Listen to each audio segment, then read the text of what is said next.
bienvenue sur Carte Design, j'espère que vous allez bien. Aujourd'hui, on se retrouve pour les énergies de la semaine en Human Design. Et cette semaine encore, nous sommes, devinez dans quel centre? Dans le centre spleen, et oui, parce que c'est vraiment jusqu'à fin octobre et même début novembre. Pour les 2 dernières portes de ce mois d'octobre, nous sommes sur d'abord la porte numéro 28, qui est la porte du joueur. Donc en fait, c'est une porte qui va travailler sur la prise de risque pour donner un sens à sa vie. C'est-à-dire que c'est une porte qui va nous donner du courage, qui va nous donner... en fait, si on suit un peu le déroulement du mois, on voit bien qu'en fait, on est parti de la compréhension intérieure de ces expériences négatives, pour aller ensuite en profondeur pour analyser tout ça. Ensuite, on est passé dans la porte de l'intuition, donc dans le OK, alors j'ai fait ça, j'ai compris, mais qu'est-ce que je comprends avec mon intuition? Après, on était dans la continuité, donc comment je peux utiliser cette intuition pour continuer ma vie, avancer malgré tout, me donner une certaine sécurité. Ensuite, on est passé dans l'innovation et la nouveauté avec la porte 50 des valeurs. Donc, quelles sont mes valeurs réelles? Quelles sont-elles dans ma vie? Qu'est-ce qu'elles représentent? Est-ce que la valeur que j'avais quand j'avais 20 ans, est-ce qu'elle est toujours d'actualité ou est-ce que je continue parce que, voilà, on a toujours fait comme ça? Et aujourd'hui, on est dans la porte de cette innovation, cette nouveauté qui nous a été apportée par une vraie confiance en soi et une vraie confiance en ses valeurs. Elle va nous demander en fait de prendre des risques. Et en fait, grâce à ça, ça va nous permettre vraiment de donner un sens à sa vie, de donner une impulsion pour vivre sa vie. On est toujours dans l'instinct de survie, hein, de toute façon, hein, avec le centre spleen, on est vraiment là-dedans. C'est tout ce que représente notre instinct, notre intuition, notre côté instinctif, notre côté survivaliste, notre côté de survivre, d'avancer, d'évoluer. Et en fait, là, c'est le moment où on a tout mis dans le mental. Donc, mentalement, on est prêt. Et maintenant, c'est le coup de pied au derrière qu'on a besoin pour prendre des risques et avancer malgré les obstacles, malgré les croyances, malgré tout ça. En fait, toutes ces choses-là, on prend quand même conscience que le risque, il y a du bon comme il y a du mauvais. Vous pouvez prendre un risque et vous casser la gueule, mais au moins vous avez essayé et vous savez que c'est pas une bonne décision. Vous savez que c'est pas le bon chemin à suivre. Mais ça donne un vrai sens à la vie parce que c'est pas.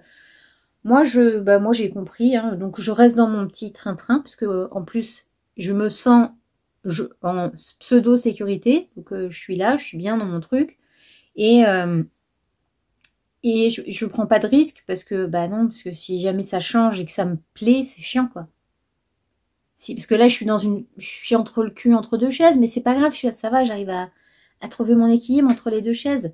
Parce que si j'étais assise dans une seule chaise qui me ferait vachement de bien, qui me ferait vachement de plaisir et qui marcherait vachement dans ma vie, c'est quand même très con. On est d'accord, on n'est pas là, on est là pour souffrir, en fait. Enfin, voyons, enfin. Voilà, donc... en fait, c'est parfois les personnes ont du mal à faire confiance à leur instinct et à leur intuition et à ne pas prendre de risques parce qu'ils ont peur de perdre le sens de leur vie ou peur de ce que le nouveau sens de leur vie leur demande de faire. Parce que quand on est bien dans son univers, dans son petit cocon et puis qu'on dit bon c'est pas grave, hein, je suis une martyre, s'il faut que je souffre, je souffrirai. Et voilà, et c'est pas grave si je change pas parce que on a toujours fait comme ça. Dans ma famille, toutes les femmes ont souffert avec les hommes. Dans la famille, toutes les femmes ont été trompées. Dans ma famille, la femme était à la maison et le mari allait travailler. Et puis s'il allait voir ailleurs, c'est pas grave. Vous voyez ce que je veux dire? Tous ces trucs, toutes ces croyances qu'on a de limitation en fait. Et le truc, c'est que en fait, c'est une sorte de résignation. Et cette porte-là, elle nous dit non, en fait, il faut arrêter d'être résigné. Et il faut se dire, ok, là, c'est ce que j'ai demandé la semaine dernière. C'est quoi votre valeur? C'est quoi les valeurs fondamentales que vous avez dans votre vie? Est-ce qu'elles sont respectées? Et si oui, est-ce que vous avez confiance en ces valeurs? Et ces valeurs-là, elles vont vous pousser à vouloir de la nouveauté, elles vont vous pousser à vouloir innover, elles vont vous pousser à donner un sens à votre vie grâce à ces valeurs en fait. Ce qui fait que maintenant, avec cette porte 28, on a cette volonté de prendre des risques et de se dire ok, là j'ai jamais essayé en fait, je sais pas du tout.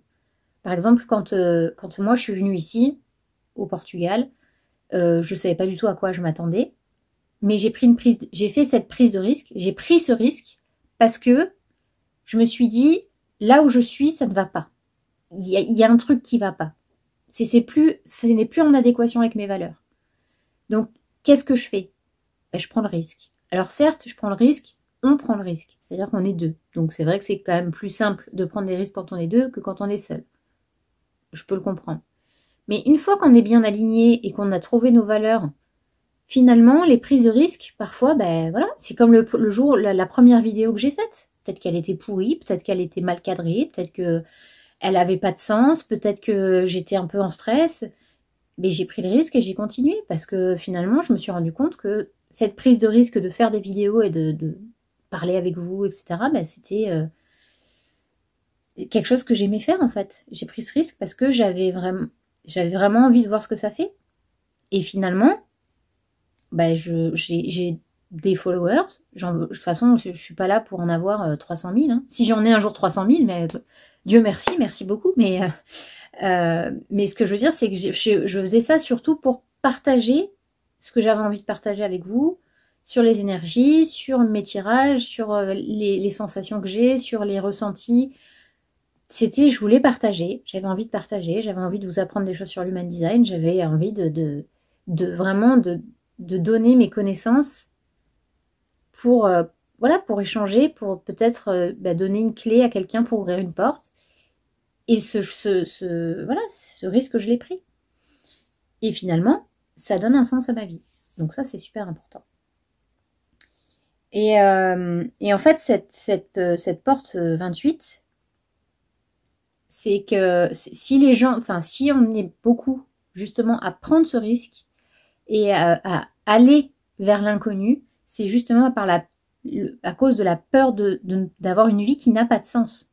Parce que une vie qui n'a pas de sens, ça n'a pas de sens. On avance bien pour quelque chose. On est bien là chacun pour quelque chose.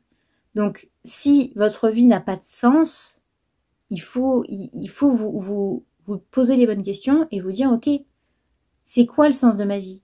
C'est quoi le sens que j'ai envie de donner à ma vie? À quoi je veux servir sur cette terre, en fait?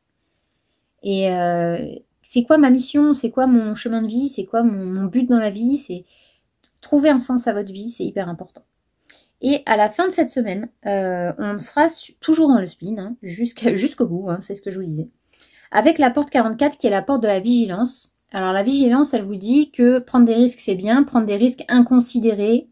Et juste pour dire que je prends un risque, bah, il faut quand même être vigilant parce que vous ne savez pas sur quoi vous allez tomber en face. Si c'est un risque que vous prenez uniquement pour vous, c'est-à-dire pour donner un sens à votre vie, par exemple, prendre le risque de prendre une voiture alors qu'on sait qu'on est alcoolisé, ou je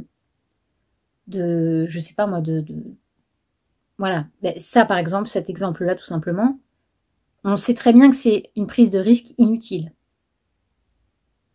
Parce que c'est quoi l'intérêt de faire ça? À part prendre un risque inconsidéré pour vous, pour les personnes qui sont avec vous en voiture et pour les personnes qui peuvent vous croiser votre route. C'est-à-dire que vous pouvez boire un coup avec vos copains, il n'y a pas de souci. Mais dans ce cas-là, comme à chaque fois on dit, hein, l'abus d'alcool est dangereux pour la santé, bien sûr. Mais c'est surtout, soyez responsable. Parce que prendre des risques, c'est bien, mais être responsable, c'est bien aussi. C'est-à-dire que je prends des risques en toute connaissance de cause et je sais que ça ne nuira à personne. Et ça, c'est important. Et la vigilance, c'est ça, en fait. En fait, c'est une porte aussi qui vous demande d'examiner et d'aller introspecter les peurs, les prises de risques inutiles, ce qu'on a vécu dans le passé, pour justement trouver, comme je disais dans je ne sais plus quelle vidéo du mois d'octobre, pour trouver, quand on a des expériences négatives, etc., on se dit, bon, ok, pourquoi j'ai vécu ça, les schémas, etc. On trouve, on analyse. Et en fait, on va évaluer et évoluer justement pour éviter dans la peur du manque. Voilà, cette porte, elle est vraiment reliée, la porte 44, à la peur du manque. Donc, être vigilant à ne pas dépenser toute son énergie, à ne pas dépenser tout son argent. Voilà pourquoi on parle de vigilance aussi. Hein. Une prise de risque, c'est bien de parier au poker parce qu'on est sûr de gagner, puis que finalement, on se retrouve voilà, sur la paille. C'est un exemple, mais c'est vraiment pour éviter justement d'être dans le manque et de ne plus pouvoir avancer dans sa vie. Voilà pour les énergies de la semaine. Le 31, on aura la vidéo sur Samhain, qui est une fête païenne. Et ce jour-là, c'est le jour d'Halloween. C'est le 31 octobre. Et en fait, c'est une célébration qui nous invite à rentrer en contact avec le monde subtil, parce que la barrière entre les deux mondes, à cette période-là, est la plus fine. Donc, il y a plus de chances de pouvoir rentrer en contact avec ses guides, de poser des questions, de demander de l'aide, d'être plein de gratitude pour votre vie, etc., etc. Mais ça, on en reparlera dans la vidéo du 31. Sur ce, je vous laisse et je vous dis à tout de suite pour la vidéo du tirage. À tout de suite.